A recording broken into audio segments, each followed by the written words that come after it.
नमस्कार, मी शुभम मानकर आणि तुम्ही पाहता विथ मेडिकोस. बघा, तुम्हा सर्वांचं आमच्या विथ मेडिकोसच्या युट्यूब चॅनलवर खूप खूप स्वागत. बघा मित्रांनो, CCRUM म्हणजे central council for research in Unani medicine अंतर्गत ही एक ॲडव्हर्टाइजमेंट आलेली आहे. या ॲडव्हर्टाइजमेंटमध्ये वेगवेगळ्या पोस्टसाठी यांनी वॅकन्सीज काढलेल्या आहेत, जसं ग्रुप ए, ग्रुप बी आणि ग्रुप सी. आता ग्रुप ए मध्ये ऑफिसर्स आहेत, रिसर्च ऑफिसर. ग्रुप बी मध्ये स्टाफ नर्स वगैरे येते आणि ग्रुप सी मध्ये सोशल वर्कर, रेडिओलॉजिस्ट, MTS अशा वेगवेगळ्या पोस्ट येतात. आता आपण बघायचं झालं, ग्रुप बी मध्ये स्टाफ नर्स येते आणि स्टाफ नर्सची इथं सॅलरी राहणार आहे S7 नुसार. आता S7 म्हटलं तर जवळजवळ येते हे 44,900 आणि बाकी अलाउन्सेस पकडले, HRA पकडला, DA पकडला, हे सर्व पकडून जर तुम्ही पाहिलं तर जवळजवळ 70 ते 75 इन हँड हे सॅलरी येते. बघा, आता तुम्ही अप्लाय कसं करायचं, महत्वाच्या डेट कुठल्या आहेत. जरी आता बघा, यामध्ये सबमिशनची डेट 1 जुलै होती, परंतु 1 जुलैला काही कारणास्तव ही वेबसाईट ओपन होत नव्हती, परंतु आता रिसेंटली ही वेबसाईट ओपन झालेली आहे. त्यानंतर आपण महत्वाच्या तारखा बघू, त्यानंतर कसं अप्लाय करायचं, कारण अप्लाय करणं हे खूप महत्वाचं आहे. यामध्ये खूप महत्वाचं दिलेलं आहे की यामध्ये वेगवेगळे विंडोज दिलेले आहेत. जो पहिली विंडो आहे ते नॉन एडिटिंग विंडो आहे. त्यामध्ये तुमचं नाव, जेंडर वगैरे टाकायचं राहते आणि ते एक वेळ टाकल्यानंतर एडिट होत नाही. आणि एडिट झाली नाही तर छोटीशी चूक तुमची, हा जो तुम्ही अभ्यास करताय आणि अभ्यास केल्यानंतर जे रजिस्ट्रेशन करताय त्यामध्ये जर का चूक झाली ना, तर ही पश्चाताप खूप मोठा होतोय. त्यामुळे ही चूक तुम्ही करू नका. व्हिडिओ आखरीपर्यंत बघा, तुम्हाला हा व्हिडिओ खूप महत्वाचा आणि इम्पॉर्टंट असेल. रजिस्ट्रेशन फॉर्म भरत असताना ते तुम्हाला कशी एक्झाम राहणार आहे, किती मार्क्सची राहणार आहे, सिलेबस काय राहणार आहे, हे सविस्तर आम्ही तुमच्या या व्हिडिओ थ्रू तुम्हाला सांगणार आहोत. बघा, जर तुम्ही आमच्या या व्हिडिओवर नवीन असाल, आमच्या चॅनलवर नवीन असाल तर आता सबस्क्राईब करा आणि अशाच नवीन नवीन अपडेट्ससाठी आम्हाला कनेक्टेड राहा. बघा, रिसेंटली ही एक वेबसाईट ओपन झाली. ही एक CCRUM ची वेबसाईट आहे. यामध्ये सर्वात आपण आधी इम्पॉर्टंट डेट बघू. आता स्टार्टिंग डेट तुम्हाला दिसू शकते इथं 1 जुलै 2026 10 वाजता नंतर, परंतु काही कारणास्तव ओपन होत नव्हती, पण आता हे ओपन झाली. जर तुम्हाला ही लिंक हवी असेल तर आमच्या कमेंट बॉक्समध्ये कमेंट करा, आम्ही तुम्हाला डायरेक्ट लिंक प्रोव्हाइड करू आणि लिंक जशी तुम्ही ओपन कराल तसं हे पेज ओपन होईल. या पेज थ्रू तुम्हाला सर्व फॉर्म फिल करता येईल आणि इम्पॉर्टंट सुद्धा माहिती बघता येईल. त्यानंतर क्लोजिंग डेट ही दिलेली आहे 31 जुलै 2026. आता 31 जुलै दिलेली आहे, परंतु लास्टला ना सर्व डाऊन होते. त्याच्यामुळे फॉर्म भरताना आणखी अडचणी येतात. जसे स्टार्टिंगला आले तसे एंडिंगला पण येतील. तर तुम्ही लवकरात लवकर ट्राय करा हा फॉर्म भरण्याचा. त्यानंतर ओपनिंग विंडो राहते. ओपनिंग विंडो कुठे राहते की तुमचे जर का फॉर्म भरत असताना काही चुका झाल्या तर तुम्हाला एडिटिंग करण्यासाठी तुम्हाला हा ओपनिंग विंडो दिलेला आहे. परंतु हा मॉडिफिकेशन विंडो मध्ये महत्वाचं दिलेलं आहे. ज्यावेळेस तुम्ही रजिस्ट्रेशन कराल, इथं बघू शकता हे रजिस्ट्रेशनचं दिलेलं साईन आहे. इथं जर तुम्ही बघितलं तर ही पर्सनल इन्फॉर्मेशन टाकायची आहे. Name, middle name, last name, father name, त्यानंतर जेंडर, हे कन्फर्मेशन करून OTP वगैरे येतो आणि त्यानंतर तुमचं पेज ओपन होतं. जर यामध्ये जर का तुम्ही काही चुका केल्या तर हे मॉडिफिकेशन होत नाही, हे लक्षात ठेवा.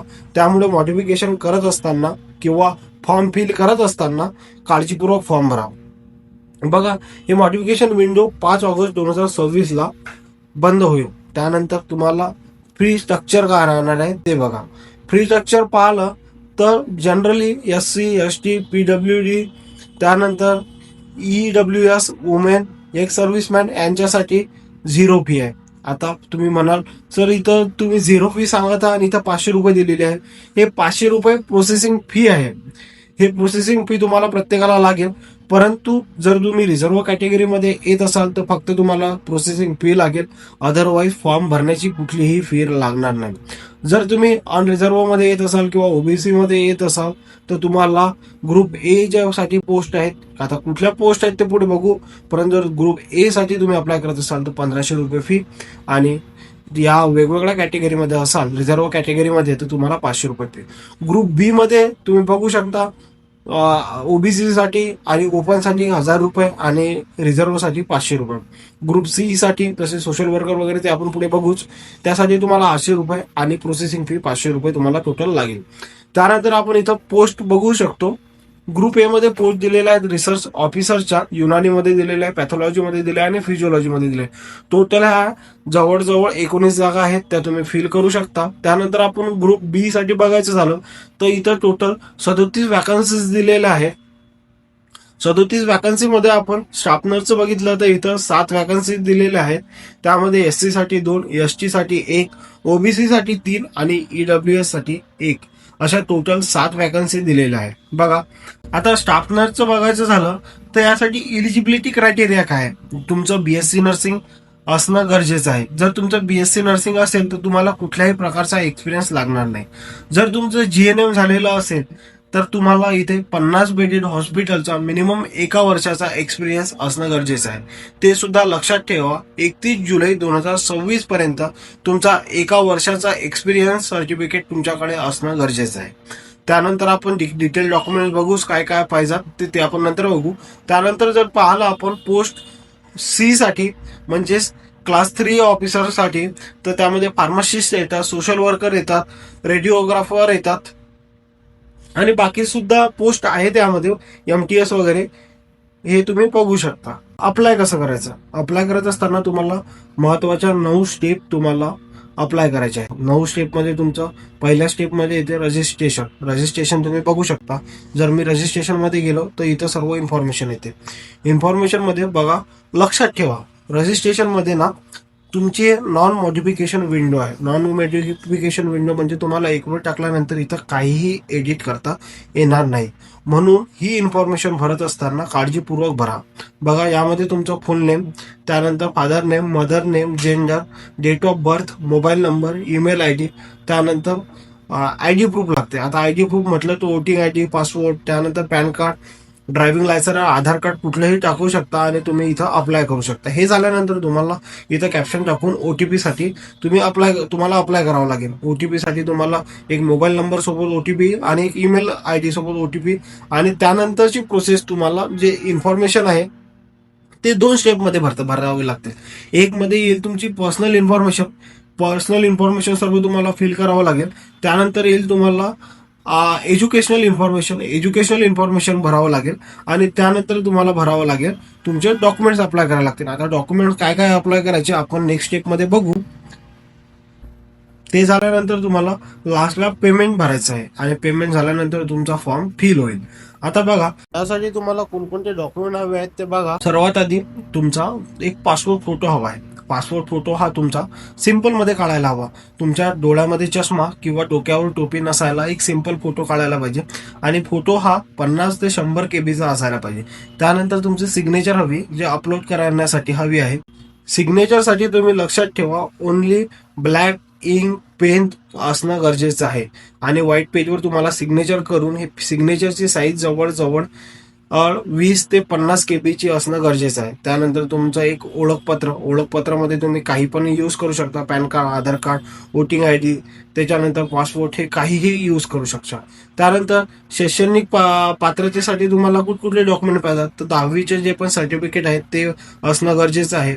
त्याच्यानंतर जन्म दाखला तो असणं गरजेचं आहे. त्यानंतर तुमचे BSc नर्सिंगचे जे तुमचे BSc नर्सिंग झालं असेल, BSc नर्सिंग, GNM झालं असेल, GNM किंवा पोस्ट बेसिक BSc नर्सिंग झालं असेल, त्याचे सर्व डॉक्युमेंट्स, पासिंग सर्टिफिकेट ते तुम्हाला लावणं गरजेचं आहे.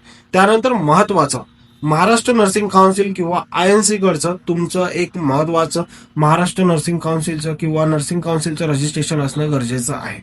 हे नर्सिंग काउन्सिलचं रजिस्ट्रेशन तुमचं रिन्युअल असणं गरजेचं आहे. त्यानंतर तुमचं caste certificate, non criminal, EWS प्रमाणपत्र असेल तर ते, दिव्यांग प्रमाणपत्र असेल तर ते, हे सर्व तुम्हाला अपलोड करायचे आहेत आणि फॉर्म भरायचा आहे. आता फॉर्म भरणं झालं. सर आता ही एक्झाम राहणार कशी? तर बघा, ही एक ऑनलाईन एक्झाम राहील. CBT based computer based exam राहणार आहे. त्यामध्ये तुम्हाला 100 क्वेश्चनचा हा पेपर राहणार आहे. त्यामध्ये जे 70% येणार आहे ते टेक्निकल म्हणजेच नर्सिंगचा सिलेबस येणार आहे आणि 30% येणार आहे तो नॉन टेक्निकल, म्हणजे त्यामध्ये general knowledge, aptitude, mathematics, English आणि अदर रिझनिंग वगैरे त्यामध्ये येणार आहे. हा झाला तुमचा टोटल सिलेबस झाला. त्याच्यानंतर एक्झाम कशी राहणार ते पण पाहिलं आपण. एक्झाम फॉर्म कसा भरायचा ते सुद्धा पाहिलं आहे. आणि आता यानंतरची जे अपडेट आहे ते तुम्हाला आम्ही वेळोवेळी देतच राहू. जर तुम्ही आमच्या चॅनलवर नवीन असाल तर सबस्क्राईब करा, आणि अशाच महत्त्वाच्या आणि नवीन नवीन अपडेट्ससाठी आम्हाला कनेक्टेड राहा. धन्यवाद.